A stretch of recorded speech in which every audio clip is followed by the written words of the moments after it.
To a major piece of breaking news now. The police are now at the port in downtown Kingston, where 64 pistols, over 965 9mm rounds of ammunition, and 107 magazines were discovered during a special operation. The police spoke with our news team a short while ago.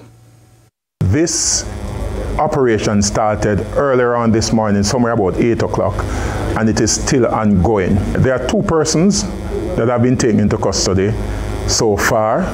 And I want to say that the firearms actually came from the United States of America. And oftentimes we hear about the problem of violence, especially gun violence and murder in Jamaica. And I want to make an appeal to the Jamaican citizens who actually are creating the significant problem that we have in Jamaica.